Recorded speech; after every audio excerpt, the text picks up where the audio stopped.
In this morning's New Zealand Herald headlines, happy to be home, Kiwis rescued from New Caledonia touch down. Terrifying turbulence leaves one dead and several injured on a Singapore Airlines flight. And more severe weather for the North Island on the way. Atamaria, I'm Shuri Kinnear. It's Wednesday the 22nd of May. The first New Zealanders rescued from New Caledonia say they're relieved to be home. The Defence Force Hercules plane touched down in Auckland late last night, carrying 50 passengers.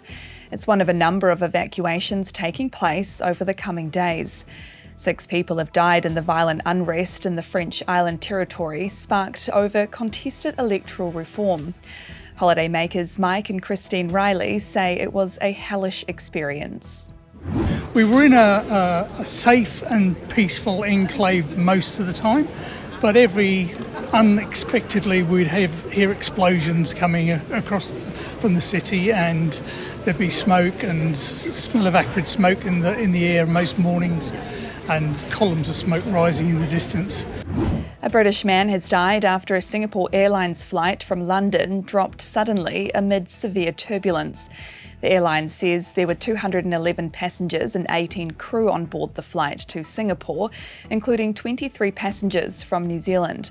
The 73-year-old man died of a suspected heart attack. Dozens of others have been injured and were met by ambulances when the plane diverted and landed in Bangkok. Video has emerged of anti-vax campaigner Liz Gunn's dramatic arrest at the Auckland International Airport last year.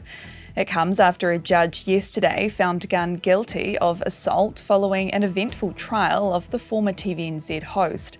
Gunn and her cameraman were at the international arrivals to film a family who had been kept in lockdown. Footage shows the moment 2 police officers approach the pair and proceed to arrest them. One of the officers appears to attempt a headlock on Gunn before she falls on the ground. Further heavy rain, strong wind gusts and thunderstorms are set to bash the North Island today. A slow-moving low-pressure system continues to cross over, bringing vast amounts of moisture and rain in eastern parts of the country. Yesterday, severe weather caused evacuations, mass power outages and flooding. And 3 more witnesses are expected to give evidence today as a coroner looks into the functioning of an emergency door during the 2019 mosque attacks. Worshippers were forced to break the glass as they tried to escape, potentially impacting 11 victims.